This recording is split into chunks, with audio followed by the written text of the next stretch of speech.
Warning, the following audio transmission will forever change your outlook on society. You will no longer believe the narrative. You are about to wake up and see things for what they really are. News, facts, and opinions. This is the Doom Daily Show. Ladies and gentlemen, welcome to the Doom Daily Show. I am your host, Jester Dooms. The email, doomdailyshow@gmail.com. The website, www.jestersvoice.com. Everywhere on social media at Jester Dooms. Good morning. Good morning, everybody. Today is April 27th, 2026. Yeah. I hope you had a fantastic weekend. I hope it was filled with fun and partying, adventure, whatever. Because it's now Monday and you're back to the grind. And it's not going to stop for 4 more days after today.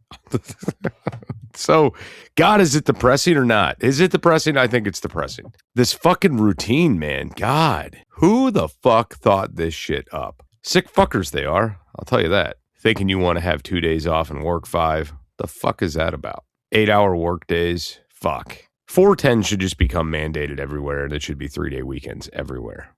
Or, here's an or scenario. What if they did this? What if you did, you ready for it? 3/12s. Put you at 36, that was your work week, and you had 4 days off. Or maybe, just maybe, do like a little 4-hour day on Thursday or something. What do you think? I think I'm over it. I think I'm over the 5-day work week. I don't think I ever want to go back to working a regular full-time job again. In fact, I have actively told myself, like, if I go back to being self-employed, I'm doing things in a lot different of a fashion. There will be scheduled weekdays we do not work. Period. Will not be a thing. And I think that that's very important to have a schedule and stick to it like that. When I was self-employed before, I would work whenever I could, just because that's how you got money to roll in. And when you're fighting that struggle of climbing that peak in life that everybody wants to get to, it's like you do what you got to do. But now I'm not in a position where I got to do that anymore. So I'm thinking to myself, it might be a fuck ton better to be like, you know what? Every weekend's a 4-day weekend. And you know what? We're going to save a day for easy days. Like there's going to be easy days, like estimate days. So maybe make it a 4-day work week, but then only really work 3 and make your Mondays your estimate days or something to that effect. So you have kind of an ease back into the weekday. And if there's simply no estimates to do, you get your 4 days off in your 3-day work week. Tuesday, Wednesday, Thursday, done. That's it. It's nice. Be nice. So anyway, I hope everybody did have a fantastic weekend, aside from all my rambling bullshit. Mine was okay. I got to go do some cool shit with the fire department on Saturday, so that was fun. I went to one of the kids' birthday parties Saturday afternoon, and then Sunday took my boy out on his dirt bike and had him do some riding around and pissing people off online. Yeah, it's what I do.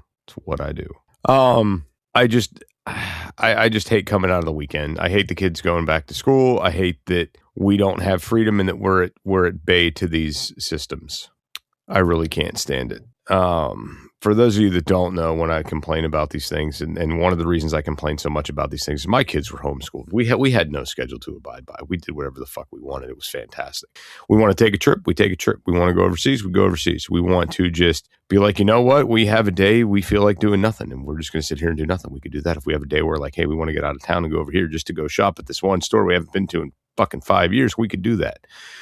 But now we are subservient to the school system schedule, and it fucking sucks. It's a goddamn joke. And for the life of me, I don't understand why people still buy into this. I don't get it. I could really fucking pick the school system apart, like in really horrible fucking ways. I really can. Our children are spending so much time in classrooms learning fuck all because the government says that they have to. And I was just debating this with somebody the other day. I said, it makes no sense to me that these kids have to sit in school for the amount of time they do. And they said, oh, well, why? I said, well, what is the point of learning about wars when we're not even using the same war techniques or technology today? What the fuck is the point?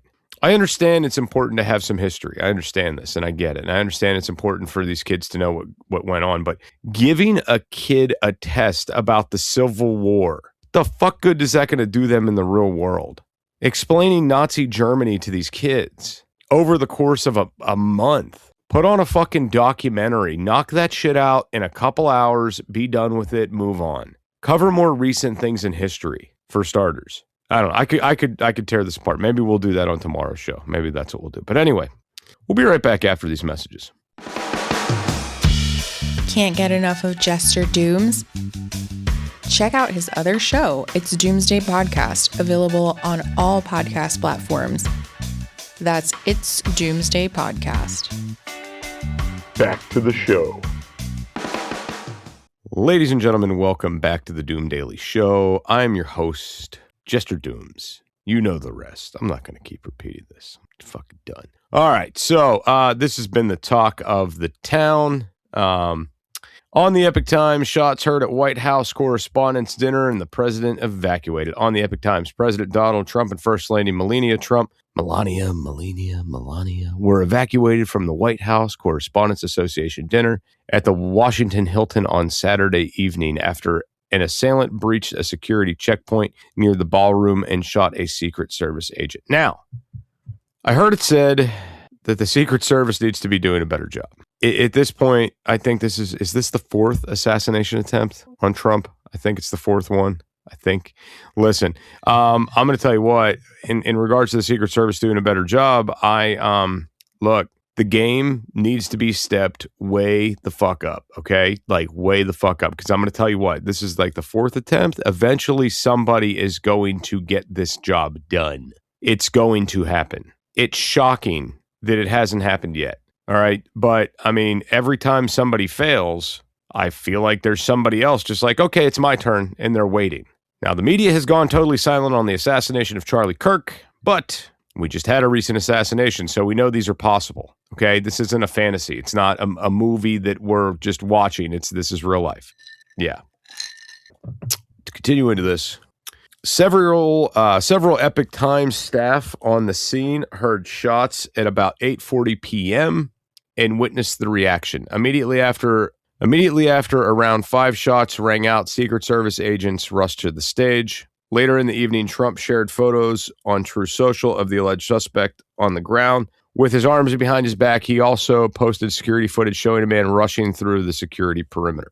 Now, okay, when we talk about the Secret Service doing a better job, like, do understand that the Secret Service can't walk around assuming everyone's a fucking threat, okay? Like, you can't. And we don't live in some crazy nation yet, I say yet, where you have people like strapping bombs on kids and sending them in to talk to politicians. It could be on the horizon, but it's not today.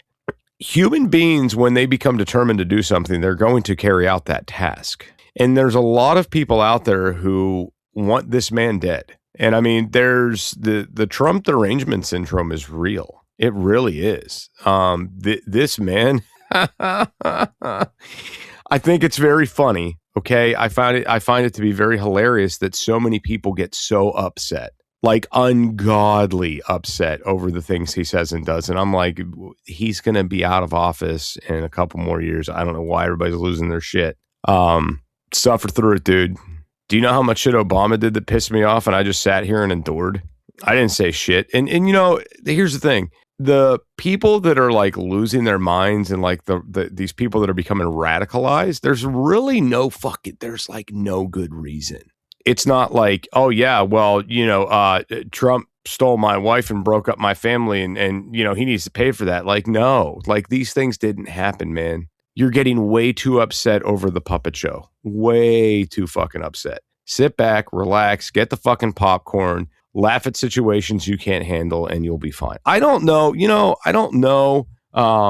the primary listener basis of the show and which way they swing politically. I don't have a fucking clue. But what I do know is that all of the listeners know I fall randomly in the middle of the political sides. Like I'm not here for it. I'm not here for the divide, the separation, nothing. So whenever I see people get so upset over politics, I can't help but fucking laugh. And then when you have people that are like, oh man, fuck yeah, Trump, I'd suck his cock. It's like, that shit just, gets me too. Anyway, in quotations, he was running full blast, Trump said during the press briefing at the White House after the incident. They got him before they got any further. It was very far away. The president also confirmed that one Secret Service agent had been shot during the incident. One officer was shot, but saved by the fact that he was wearing an obviously very good bulletproof vest, Trump said from the White House briefing room. He was shot from very close distance with a very powerful gun. The president said that he had spoken with the agent that he was doing great. Trump said the suspect is from California and authorities were going to investigate his apartment. He described the man as very sick. My impression is that he was a lone wolf, Trump said, and at the briefing, Acting Attorney General Todd Blanche praised law enforcement and said the investigation is ongoing and just started. The charges should be self-evident given the conduct, but as you'll hear, there will be multiple charges surrounding the shooting, around the possession of a firearm, and anything else that we can get on this guy, he said. There is federal law enforcement already working on search warrants and doing their job, and I don't want to get ahead of them.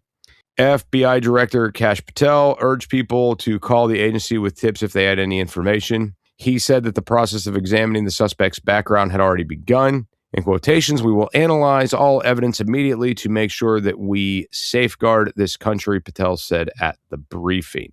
Trump was attending the dinner for the first time as president, and he was scheduled to deliver a speech at approximately 9 p.m. Eastern Time. He was seated on the stage at the front of the ballroom. During the briefing, he had recounted that he heard a noise at the dinner and thought it was a tray going down.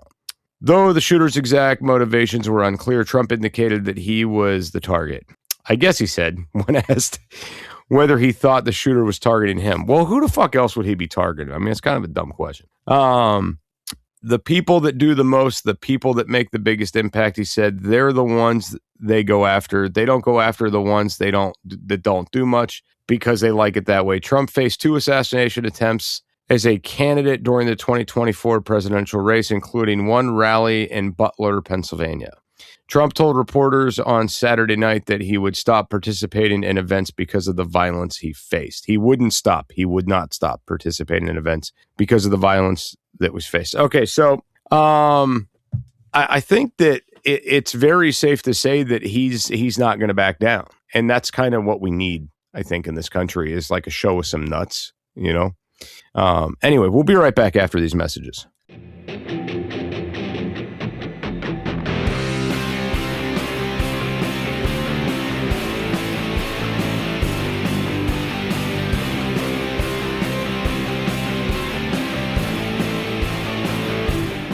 Jester from It's Doomsday Podcast and the Doom Daily Show here. Do you ever find yourself overloaded with way too much information? Too many logins, too many passwords, too many websites for stuff you like? Yeah, I'm the same way. You don't have to worry about that with the Doom Daily Show and It's Doomsday Podcast. Let's make it simple. Just visit linktree.com/JesterDooms. Add it to your bookmarks. That way, when you need to find the right information, it's right there, under a tap of your finger or a click of your mouse. Go to linktree.com/JesterDooms. Get it, got it, done. Remember, no one has all the answers, but this will provide you with a place to start. Linktree.com/JesterDooms.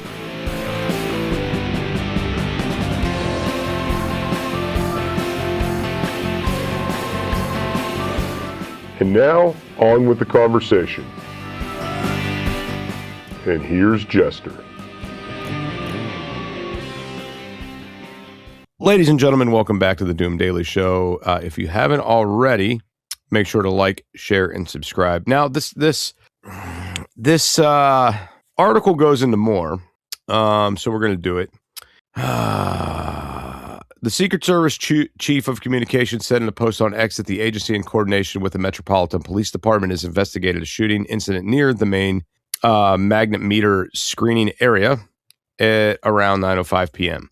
Wei Jing, the president of the White House Correspondents Association, announced that the events are resuming and more details about the incident will be provided as they get them. However, at 9:41 p.m., Zhang delivered an emotional speech and announcing the cancellation of the event. Trump posted the message on Truth Social at 9:17 p.m., stating that he would be guided by law enforcement before returning to the ballroom.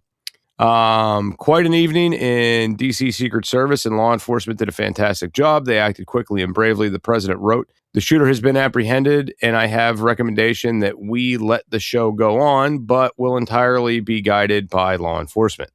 They will make a decision shortly regardless of that decision. The evening will be much different than planned, and we'll just plain have to do it again," President Donald Trump said. Connecticut Avenue, where the Hilton Head Hotel is located, has become closed to vehicles and pedestrians at 9:36 p.m. Trump posted on social media that the dinner was officially canceled and he will hold a press conference shortly, which had happened over the weekend in case you missed it. In quotes, law enforcement has requested that we leave the premise consistent with protocol, which we will do immediately, Trump wrote. "I will be giving a press conference in 30 minutes from the White House press briefing room. The First Lady plus the Vice President and all cabinet members are in perfect condition. We will be speaking to you in a half of an hour. I have spoken with all the representatives in charge of the event, and we will be rescheduling within 30 days. So there you go. The White House Correspondents' Dinner is a black tie gala involving hundreds of media personalities, business leaders, celebrities, lawmakers, and cabinet officials to celebrate the Fourth Estate and the reporters who cover the White House." Attendees arrived at the red carpet beginning at 6 p.m. Eastern Time. So on March 2nd this year, Trump announced his intention to attend in a True Social post. "It will be my honor to accept their invitation and work to make it the greatest, hottest, and most spectacular dinner of any kind ever. The Correspondents Association was founded in 1914 to secure freedom of the press and protect access to the White House, and the first dinner took place in 1912. The first time a president attended was 1924. Yes. So there you go. If you were wondering about like what the dinner was and why they were there. So I'm waiting for, okay, so there's been some things I've already heard about the would-be assassin. I don't want to really jump the gun. But to me, it doesn't seem like this guy was, how can I put this? He just didn't fit the fucking average bill of your would-be assassin. Okay. From the things I'm gathering, the man was educated. He wasn't stupid. He had his shit in order. He wasn't in any kind of trouble. He wasn't by any accounts delusional. So what the fuck happened? What happened? And that's what I really don't want to get into or start speculating on yet, because I know that information is going to come out in days to come here. But also on the Epic Times by Aldra Fredley, I think is how you say this name. President Donald Trump said on April 26th that the man accused of a shooting at the Secret Service agent at the White House Correspondents' Associated dinner had allegedly written a manifesto expressing anti-Christian views. In an interview with Fox News, Trump said the suspect was a very troubled guy who was accused of writing manifestos expressing hatred toward Christians and indicating that he intended to assassinate Trump. Administration officials are at the event. Trump noted that the suspect's brother had notified law enforcement in New London, Connecticut, to report about alleged manifesto prior to the shooting. The guy was a sick guy. When you read his manifesto, he hates Christians. He said, I think his sister or brother actually was complaining about it. You know, they weren't even complaining to law enforcement. They were even complaining to law enforcement. So, like I said, by all accounts, this guy didn't appear to be a wacko until you get into the manifesto. Trump and First Lady Melania Trump were evacuated from the White House Correspondents' Association dinner at the Washington. So we know this, okay? Let's see. Allen is believed to have traveled from Los Angeles to Chicago and then the Washington by train, Blanche said, which makes you really wonder. And like I said, we're going to get so much more on this in coming days, okay? So much more is going to be coming out of the woodworks about this guy. And that's what I said. I don't want to get too far into it right now because we know how these news articles go in the beginning. They give you bits and pieces and there's not a whole picture of the puzzle yet. There's just not. So I think that I already have like a lot of questions. And the main one is if this dude took a train, how was he getting firearms on the train? Don't they have checkpoints? Don't they? Can you check a firearm in your luggage on a plane? Or on a train? I don't know. I know you could fly with a firearm. You could check it in your luggage and fly with one. But this situation is it seems like it was very preventable. It seems like there was enough stuff happening. And it almost seems like the guy was trying to leave a trail to be stopped before getting there. So you're writing all the shit and then you fucking take a train across the country. Do you know how long that probably fucking took? And that's when you start picking these things apart and you're starting to ask these like weird random questions. Like if he took a train leaving from Los Angeles and was going to Chicago and then to DC, how long would it take? Well, pretty fucking long. And he's got family that's apparently close and was reporting things, but yet they didn't like think that the dude got a fucking train ticket and had to be missing in action for fucking days, man. Come on. They had oodles of time to prevent the situation. But it kind of also makes you wonder who's behind the curtain pulling the strings to where that information wasn't passed along. Did the people did the law enforcement agencies that get this were like, yeah, we'll look into it and just hang up the phone? Did they call and say, hey, my brother left the house. He's on this train, headed that way. I believe he has a fucking pistol with him. And his manifesto says he's going after the Trump administration. Oh, yeah, sure. We'll look into it. No, that's something you take serious when you've had assassination attempts on this man already. Bunch of fucking putzes, man. But anyway, going back to what I said, when you take the manifesto out of the equation and you start to realize that this guy, had means, was capable, wasn't a dummy. What the fuck made him snap? What was it? And do we need to be looking at our friends and our neighbors? And do we need to be looking around like, who's going to try to do this shit next? Or what the fuck is going on in people's brains lately that's setting them off in such a horrific way? I don't know. Producer Scooter, you're awfully quiet over there. You can't just stare at me, eat a corn dog, and say nothing. Producer Scooter has different opinions on this matter, I'm sure. But the fact of the matter is that there's more people like this coming out of the woodwork. And I think that this is not the end of the things we're going to see. I just covered it on the other show that, April being the darkest month in history, and we're not out of the woods yet. We're still in it.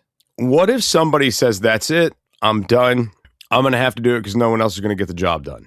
And that person actually makes it happen. This country will be in a goddamn uproar. Because I'm going to tell you what, there's a lot of people on the right that have been biting their tongues and remaining calm and collective throughout Obama's bullshit, throughout Biden's bullshit. They've all just sat here very quiet and patient, just waiting for things to get better. And then you got a guy in here that is starting to give the people what they want.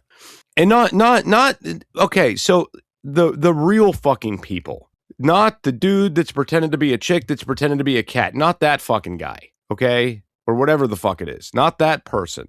Not the one who doesn't know what the fuck they are, who still live at home with their parents at 35 years old. Not that one. But the people who are actually going out and fighting to get, to make a living and actually, raise a family and do the normal things. The ones that are actually keeping this country going. Those are the ones that are pissed because the actions of the politicians, these are the ones that it affects. Everybody that's all pissed off and that's extremely left and like diehard left, I'm sorry, a lot of them are not the ones, man. They're not. If you listen to the show and you're some blue-haired fucking crazy person and you're like, hey, I'm here for everything they're doing and I hope they get his ass. Listen, I'm gonna tell you what. You better bite your fucking tongue. When there was the attempt where he was in Butler and he got clipped with that 22, I'm in the gas station. I get the notification and I look at the clerk and they're like, dude, what's up? And I'm like, they just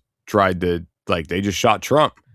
And they're like, oh my God, what? And there's this woman that's like, she goes, oh my God, did Trump get shot? And I'm like, yeah, I think he's okay though. And she's like, oh. But he got shot, and I'm like, yeah. She's like, woo, and like threw her hands up and like walked out of the gas station. I'm like, what the fuck is wrong with people? I mean, put all your bullshit aside. This is still a fucking flesh and blood breathing human being. Whether you like him or not, murder's fucking wrong. And if you're throwing your hands up and you're saying, woo, that someone almost got murdered, you need to be fucking institutionalized. Period. If you're celebrating the murder of somebody or the attempted murder of somebody, there's something very fucking wrong with you. Okay? There is. I mean, there are certain people that you do celebrate. You know, you celebrate when they execute Ted Bundy. You celebrate that shit. You celebrate when they execute fucking Timothy McVeigh. You celebrate that shit. You don't fucking celebrate when someone's trying to assassinate a sitting president that has done nothing to affect your daily existence and has never hurt anybody. It's crazy to me. Anyway, if you haven't done so yet, like, share, and subscribe. That's it. I'm out of here. We'll see you guys back here on Tuesday. News, facts, and opinions.